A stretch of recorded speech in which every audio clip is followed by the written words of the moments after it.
What's good, YouTube? It's your boy Spitz here. I just want to talk to y'all a little minute about this whole Kevin Durant winning the chip. There's a lot of arguments going around and stuff. And I decided to sit back and actually discuss with y'all and break everything down about how people's feeling about this. I'm gonna break down both sides. I'm gonna break down why people feel it was wrong and also a defense for him. And then I'm also gonna lay into the draft a little bit too.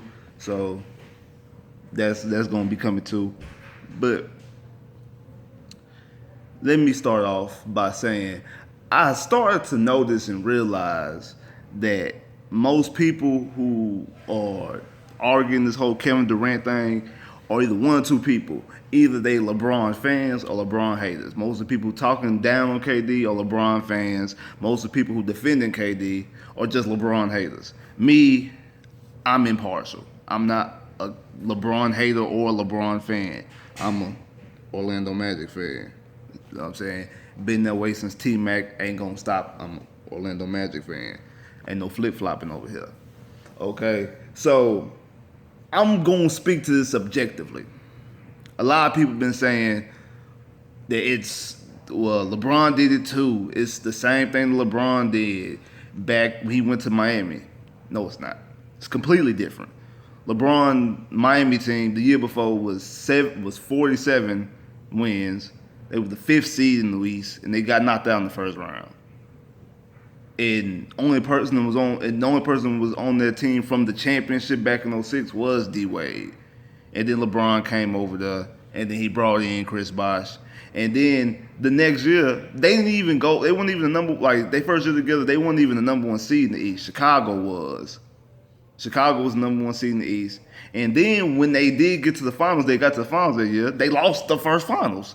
They went out here blowing out everybody. They actually went through some things. So that's why it's completely different. Like they actually went through some things. That wasn't just a super team like that. I mean, it was a super team, really mostly in name, because D Wade was still good.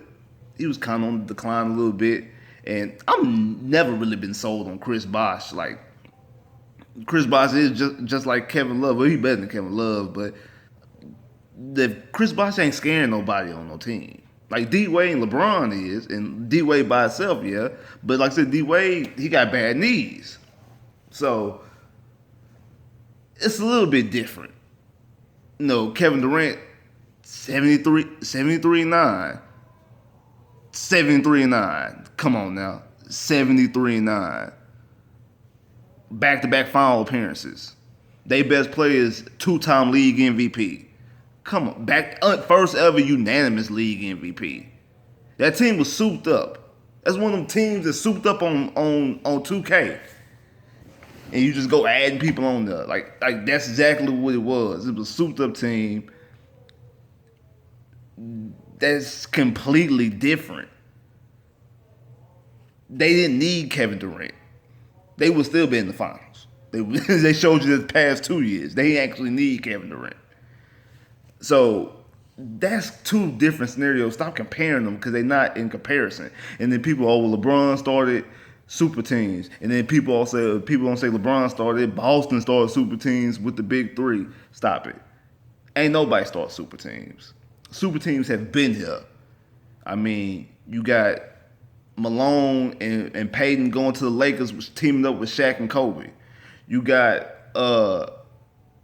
Barkley teamed up with Olajuwon and Drexler in Houston. You had the Showtime Lakers. You had Moses Malone teaming up with Dr. J in the 80s with the Philadelphia 76ers. So I've been watching the 30 for 30 with the Lakers and the Celtics. I forgot about Bill Walton joining the Celtics. Like, there's always been super teams. I mean, shit. Even Dennis Rodman, who won 2 titles with the Bad Boy Pistons, joined Jordan to win the last 3. And the reason why is because Orlando Magic took they other power forward who won the first three people, Jordan, took their power forward. Horace Grant came to Orlando Magic, and so they had to team up and had to get somebody else to load up with them. So I mean, super teams have been here. This not a this ain't no this LeBron started this. No, LeBron probably started for this generation. You know what I'm saying? Now LeBron's probably the first one to hey, let me call up old boy, hey, y'all wanna come play with me? Yeah, maybe that's a little bit different. But back in the day, we don't really know who was talking to who back then. It wasn't no social media, wasn't no Facebook, wasn't no Instagram, wasn't no Twitter. You know what I'm saying? Wasn't no AAU ball. So they wasn't playing with each other when they were 12 years old. I mean, most of these guys playing in the NBA now that's on different teams were teammates when they were 10. And they just want to go back to playing with each other. So that's a lot of this teaming up shit coming from. But all that shit is different comparisons. We keep trying to compare things that don't need to be compared. But, my bad. So that's a little bit different. In Kevin Durant's defense, said you gotta blame Westbrook. I mean, how many times you watch the Thunder and knowing that Durant's the best player on the team and Westbrook got the ball in his hand and not letting Durant take the final shot and then missing the three or missing the shot when Durant's wide open.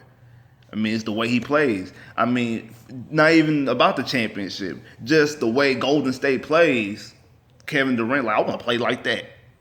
So you can't really fault him on that standpoint. You really can't. You can't really fault him because even though Westbrook is a top player, top 5 player, the style he's playing is more of a selfish style of play. And Kevin Durant want to play selfless. That's one part. The second part is the organization.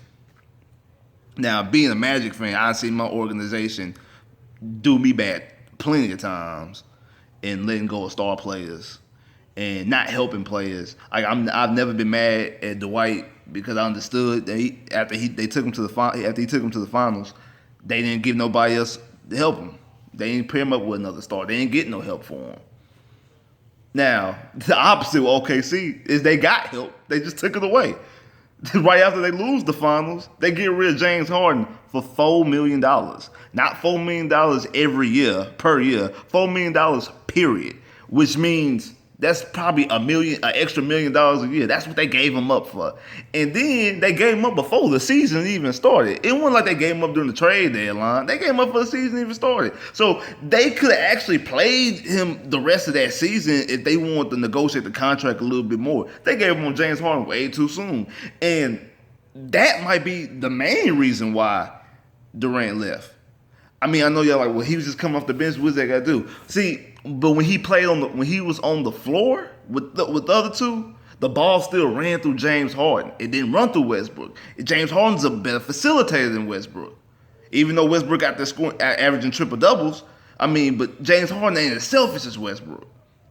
So the ball was able to flow more, and Durant got more shots when Harden was on the court. Then before he leaves, they get rid of Ibaka. I mean, damn, OKC had a super team that they drafted. If you think about it, you got MVP in Durant, most likely going to be MVP in Westbrook, the MVP runner-up in James Harden, who was an MVP runner-up 2 years before. You have a super team with you, but you let it go. So he like, well, man, I might not be able to trust this team or this organization to give me no help because when they give me help, they make it go for $4 million. $4 funky ass $1 million. Like, come on now. Think about it. Come on. That's just wrong. But in my personal opinion, it was a weak move. Not like the way everybody else be thinking it is. I mean, most of the people, the argument is, oh, it was weak because this and that. One part that I always bring up, say two people get into a fight. And those two people get into a fight, like these two people get in a fight with another two people First two people win. So then the next day, the person that your homeboy that was helping you fight is sitting with the two people that y'all got into it with at breakfast. The first thing you gonna think in your mind is like, that weak dude over there. Like, we just got into it with these dudes, and now they over there chilling with them, and now they come messing with you. That's exactly what he did. That's exactly what he did. That was a punk move. That's exactly what he did. But that's not the real reason why I don't like it. The real reason why I don't like it is because it shifts the balance. And this whole debating, be watching First Take and FS1, all that stuff, and then people I'll be talking to on Facebook and chat rooms. The debates about the decision have been more interesting and more competitive than the damn playoffs. This playoffs was boring. Like, because we knew on July 4th last year when KD signed what was going to happen. And damn, it was worse than what we even thought it was going to be. I mean, outside of the last two games, every game that they swept the playoffs up until they lost.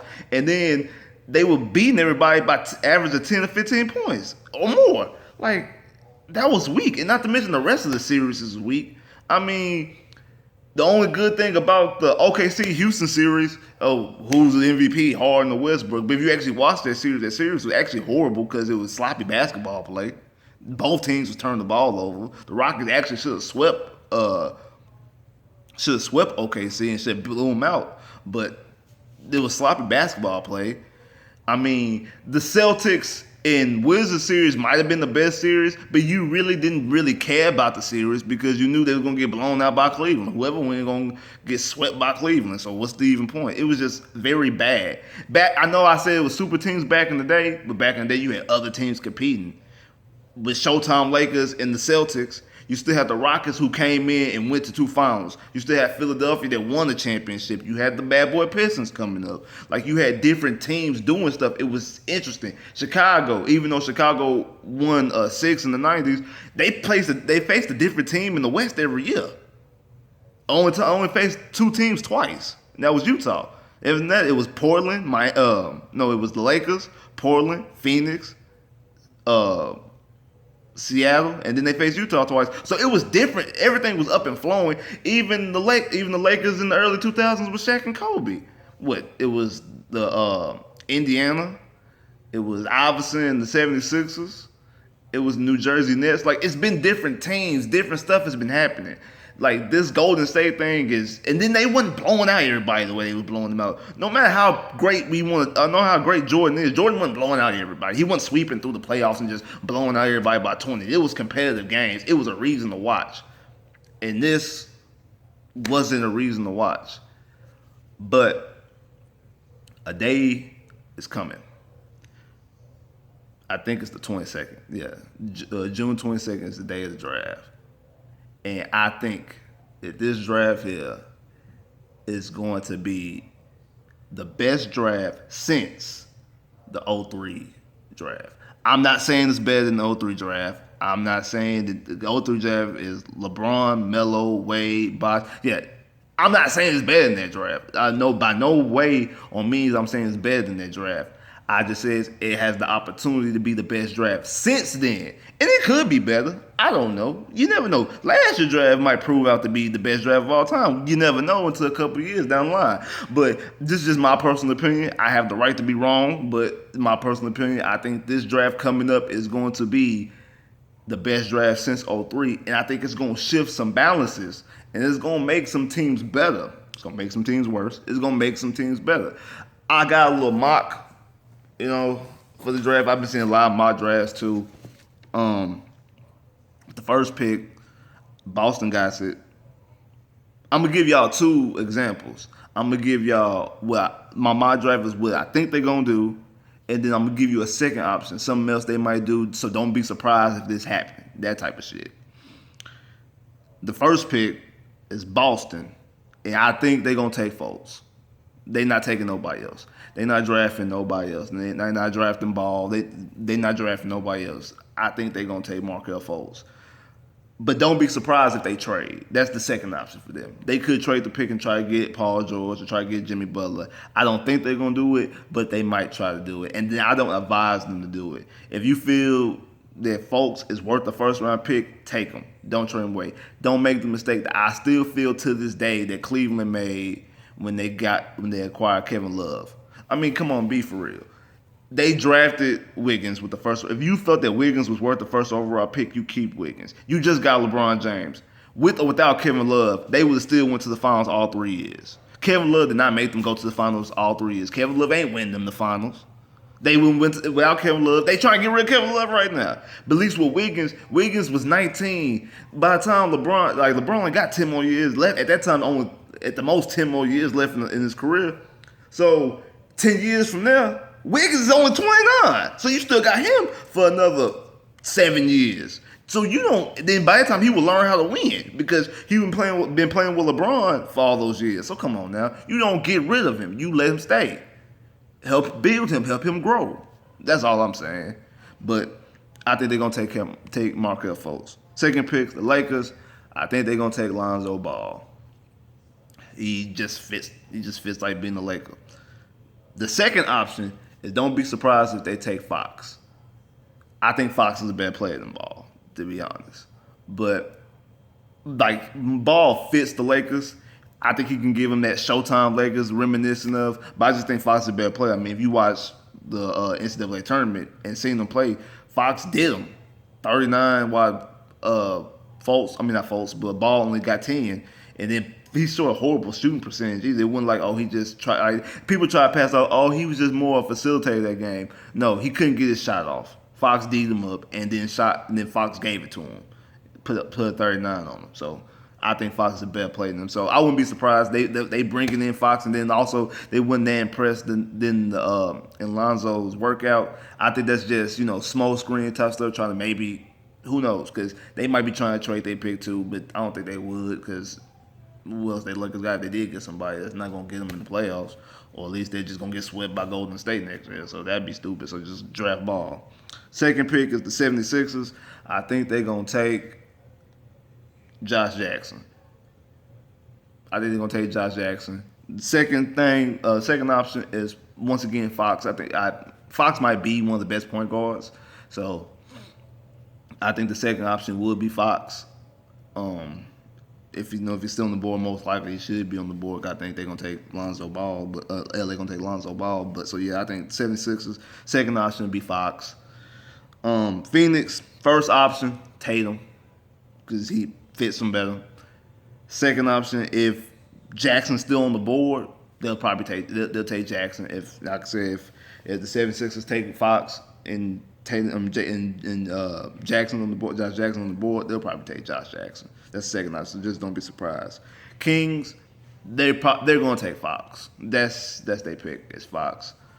And then I think he's also quoted to say he want to play for Sacramento. So, but the second option is Monk, because Monk can score. He can get buckets, and hey, who don't like somebody to get buckets?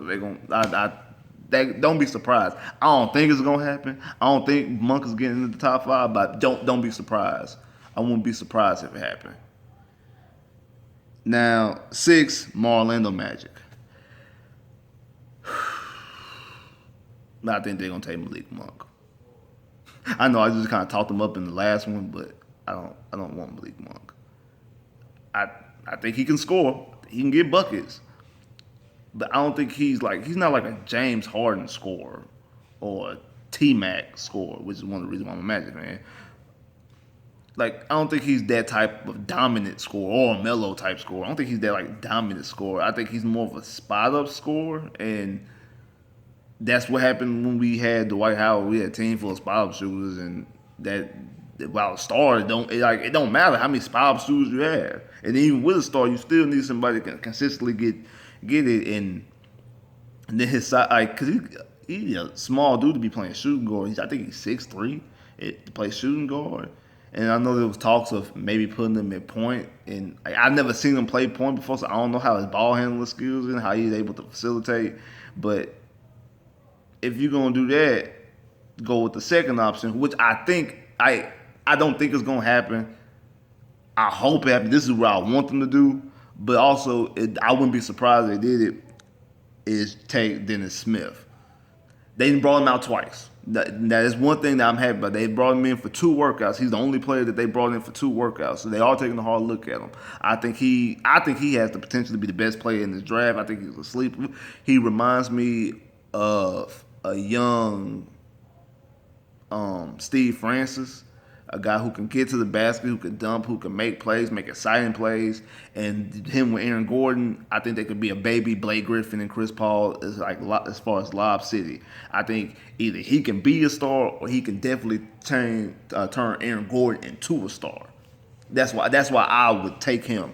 So I wouldn't be surprised if they did it. I don't think they're going to do it because I think they're going to – because we do need scoring. That's our main thing is we can't score. So I do think they'll try to get a scorer and try to get a shooter in Malik Monk. I wouldn't do it. I would take Smith. And don't be surprised if Tatum is on the board. I think if Tatum did happen, something happened crazy, and Jason Tatum fell to 6, I wouldn't be surprised if they took Tatum. The 7, the Timberwolves, they taking Jonathan Isaac. There ain't no second option because they don't need a point guard. They got Rubio. They're not taking no shooting guard. They got Zach LaVine. They got Karl-Anthony Towns. They got Wiggins. They gonna take Jonathan Isaac. There's no second one. New York, I think they're gonna take Dennis Smith, which would be monster with him and Porzingis. Just like I said, if he goes to Orlando and he could turn Aaron Gordon to a star, he don't have to turn Porzingis to a star. Porzingis is already a star, and I think Porzingis gonna beast with him. So I think that's gonna happen, but. Just in case he's not on the board or just something else crazy happen, don't be surprised if they take Monk. But I don't think they're going to take Monk. I think they're going to take Dennis Smith. Second, Dallas is a guy, as most people have been talking about this point guard from France. I can't pronounce his last name, Frank. I'm thinking that's who y'all going to take because all the other point guards is gone. Fultz is gone. Ball is gone. Fox is gone. Smith is gone, so I think that's who y'all gonna take because that's the only point guard left. It's worth taking, and I'm surprised that if some which I really don't see happening because I don't see Smith going past us or New York. Y'all second option is Smith. If something happened and we don't take Smith and neither does New York. But I don't think it's happening because I don't think Smith is going past 8. But he damn sure ain't going past 9. He's not going past Dallas at 9. So Smith, you're going to be off the board at least by 9. But 6, 8, 9 is most likely where you're going to go. And the Kings, they're going to draft a center, and they don't have no second option because they already took Fox earlier, so they don't have a second option because I think they're going to take that. And that's it for the top 10. I'm going to do another video after the draft, breaking down the draft. But yeah, this is just mainly, I just wanted to talk about that stuff a little bit. Just wanted to get some stuff off my chest.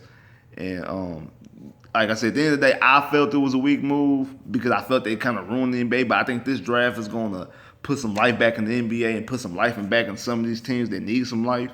And something like the 76ers, whatever decision they make, if Embiid is healthy, and same thing with Ben Simmons, the 76ers is going to be something in the next couple years. Same thing with Phoenix. If Phoenix gets somebody to play good with Booker, yeah, like this past year was a bad season, and more than likely next year going to be even if I'm right and this draft is one of the best drafts ever. Next year, like they still gonna have to be, they gonna be rookies. They just gonna be working through something. So next year it might be a little bit boring too. But like 2-3 years from now, these guys, if I feel like the way I feel about them, they gonna actually put something into this NBA. This like the early 2000s, the late 90s, early 2000s, back when we was all like, man, like everybody was everybody's team because you had a play on every team that people out here rooting for. I think that's really gonna be, and I think it's gonna be legitimate, not like these not stars that we try to make stars. I think these guys are going to be guys who really get these teams in the playoffs and really make teams ready to watch. And you're going to want to watch every game in the postseason because every game going to have something to play. Every game going to be a game worth watching. It's not going to be like, just be serious. Like, how many of y'all really pay attention to the playoffs? The TV was on. You weren't paying attention to it. You was on your phone. You was talking to other people. Shit. Or shit, you just doing other shit and you just had the game on. You look at the score for a little minute. Ah, shit ain't shit. I mean, that's how it was. And it's like that all season. And that's the main reason why I didn't like the Kevin Durant decision. But like the end of the day, you can't take nothing away from him. He is a champion. When you go on Wikipedia, it's gonna say 2017 champion. It ain't gonna say he was a champion, but he hopped on the bandwagon. But he did hop on the bandwagon. I mean, we just gonna be honest. He did hop on the bandwagon. It was the right decision because he won a chip out of it. But he won a chip, but like that team would have been in that same predicament without him. If he does not go to any team, if he stays in Oklahoma City, more than likely Golden State still is in the finals today, and the series still be going. They'll probably be 2-2 right now. But I have no issue with him leaving Oklahoma City. I knew he was going to leave Oklahoma City. I thought that he was probably going to go to Washington and team up with Wall. That would have made the East strong because the Wizards could legitimately beat Cleveland, and then Golden State ain't as strong. And there's a chance that San Antonio could beat them. There's a chance that the Rockets can beat them. Like that, just see how that one player goes over here, it changes the balance. He could have went to Miami, same thing. Him and Hassan Whiteside and Goran Dragic. They could have beat Cleveland. I'm not saying they would have. I'm saying those games would have been more serious. Those games would have been more competitive than the Cleveland-Boston series. Cleveland and Miami, if Durant was in Miami, Miami would have been way more serious. Or KD going to Washington would have been way more serious. Who knows if KD went to Miami, shit, D-Wade might have stayed. Heat Nation. D-Wade might have stayed. D-Wade would have, hey, shit, let's get it. You never know. But I'm going to get out of here. I'm going to holler at y'all after the draft. So, yeah.